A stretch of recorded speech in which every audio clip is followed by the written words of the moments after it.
KDRT atau kekerasan dalam rumah tangga bisa terjadi ketika salah satu pasangan dalam suatu hubungan merasakan dorongan untuk mendominasi atau mengendalikan pasangannya. KDRT itu bisa secara fisik, misal dipukul, dibanting, dijambak, ya segala macam yang mengakibatkan luka fisik. Juga KDRT secara psikis, misalnya KDRT secara verbal. Misal pasangan bilang kepada perempuannya, bego lu, gitu aja nggak bisa, kamu bisanya apa sih? Itu verbal. Atau KDRT secara ekonomi, misalnya apabila seorang pelaku memaksa korban bekerja dengan cara eksploitatif, termasuk pelacuran, melarang korban bekerja tapi menelantarkannya, mengambil tanpa sepengetahuan dan tanpa sepersetujuan dari korban, serta merampas atau memanipulasi harta benda korban.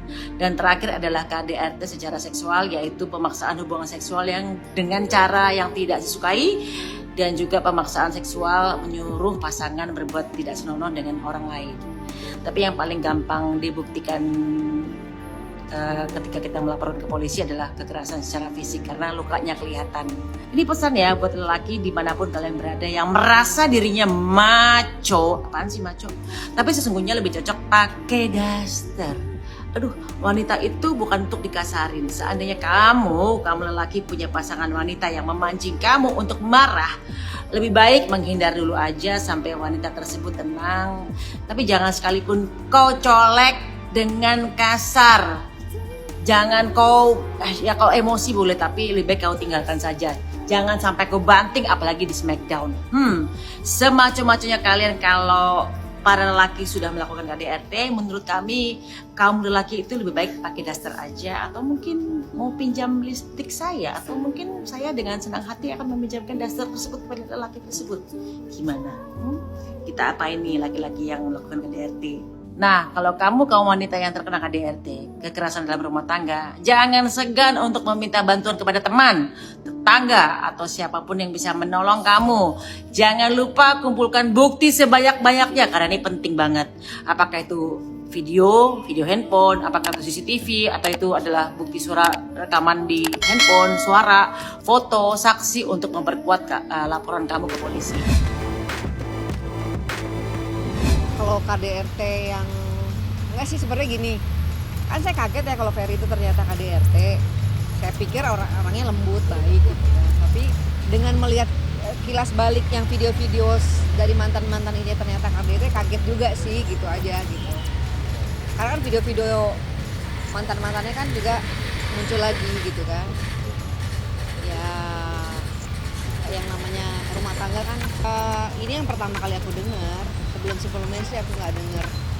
Kaget ya, kaget dengernya, terus prihatin.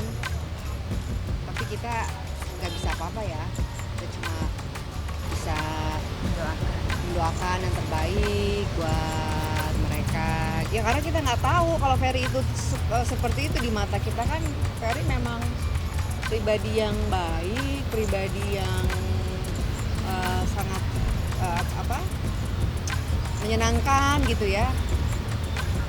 Ya nggak nyangka gitu. Kalau memang kita tahu Ferry itu nggak baik, nggak mungkin kita mau memperkenalkan Ferry, menjodohkan atau memperkenalkan Ferry sama Vena gitu. Ya, soalnya karena yang kita tahu dia anaknya nice ya, baik. Kalau selama kita berteman ya nggak ada sih, nggak ada. Maksudnya kalau Ferry itu waktu zamannya kita deket tuh cenderung lembut ya,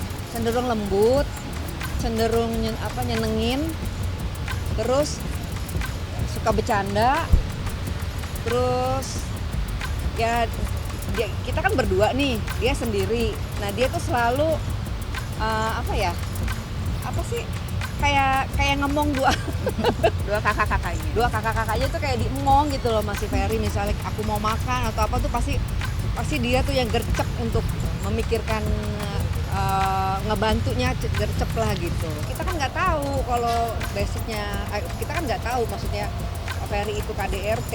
Jadi kan karena dia berteman sama kita tuh baik-baik, nggak nyangka gitu. dan kita belum tahu kebenarannya juga. Ya, dan kita juga kan belum tahu kebenarannya seperti apa gitu. Ya kalau sudah dilaporkan ke kepolisian ya gimana ya, gimana menurut lo? Yes, prihatin aja lah, prihatin, dan kita cuma bisa ngedoain aja buat Ferry. Tapi kalau sampai Ferry tiba-tiba jeleknya masuk penjara gitu ya misalnya, ya bisa, karena kan sesuatu bisa terjadi ya kita mungkin akan nengokin lah gitu. Kondisinya ya mungkin dia sedih, terus bingung, terus apa ya, kayaknya apa, banyak pikiran lah ya. Kalau memang misalnya Ferry sampai kenapa-napa, kita juga prihatin juga ya. Mungkin sih kita lihat lah gitu. Ya mudah-mudahan di sini Ferry bisa mengambil pelajaran yang terbaik ya, jangan sampai terulang lagi lah untuk kehidupan yang berikutnya. Mudah-mudahan semua menjadi pelajaran yang berharga ke depannya gitu. Ferry sih nggak banyak ngomong ya, cuma minta maaf kalau selama ini mungkin belum bisa menjadi teman yang baik buat buat kita gitu. Tapi dia cuma menyampaikan kejadiannya nggak seperti itu gitu. Ya aku bilang, maksudnya kalau namanya KDRT itu laki-laki tetap salah. Apalagi kalau kita lihat kan kondisinya kayaknya sampai berdarah-darah seperti itu ya. Sebenarnya aku tuh nggak mau ikut campur, cuma karena mungkin Ferry merasa dekat kali ya sama saya, jadi dia ada sejarah persahabatan kita, jadi dia cuma menjelaskan, Mas sebenarnya kejadian tidak seperti itu, gitu aja gitu sih. Kalau untuk masalah yang terjadi itu mereka berdua yang tahu, saya nggak mau ikut campur juga. Cuma kita sebagai teman hanya memberikan motivasi aja supaya dia bisa lebih tenang, bisa lebih sabar, bisa lebih kuat. Kalau minta maafnya sama saya dulu, minta maaf ya kalau misalnya aku minta maaf ya Mak, mungkin baru kali ini bisa berkomunikasi lagi, maafin kalau aku pernah ngecewain kamu gitu ya. Ya sama-sama fair, kita saling memaafkan gitu ya. Aku sudah dengar dan ikut prihatin gitu ya Mak, tapi kejadiannya nggak seperti itu. Aku mau bilang maksudnya ya, tetap aja kalau namanya KDRT, mau benar mau salah, yang namanya laki-laki kalau udah main pukul perempuan tetap aja salah gitu. Itu aku bilang ya, mudah-mudahan kamu bisa menerima kenyataan ini, bisa lebih sabar, bisa lebih tenang. Aku bilang ya, menenangkan seperti itu. Soalnya kan sudah beredar semua ya foto-fotonya, kejadiannya gitu. Tapi aku nggak mau terlalu ikut karena kita belum tahu nih, dua-duanya kan belum ada statement, jadi aku nggak mau banyak komunikasinya by SMS aja sama Ferry. Itu yang belum diceritakan sama Ferry banyak, dia cuma bilang kejadiannya tidak seperti itu Mak, gitu aja sih. Kalau kita sih berpikirnya yang sudah lah ya, nggak usah iniin lagi gitu. Biar bagaimana dia pernah menjadi teman dan dalam hidup kita tuh berdua pernah mengisi kebersamaan kita baik-baik lah gitu. Jadi udah nggak pengen lagi menceritakan bagaimana gitu, mengenang kebaikannya. Kita selalu mengenang kebaikannya aja gitu. Agamanya cukup baik juga. Agamanya ya. Nggak pernah ketinggalan. Ya waktu sama kita gitu kan. Waktu dekat sama kita. Kita tuh kalau pergi kan selalu bertiga. Jadi kalau waktunya sholat dia jadi imam, kita cewek-cewek di belakangnya. Jadi karena dia itu perhatian banget sama kita, kadang-kadang Ferry mau makan, ntar diambilin. Ya maksudnya kita lucu-lucuan ya gitu, dan ya udah Mak, gua aja ya gitu. Kayak memang seperti itu.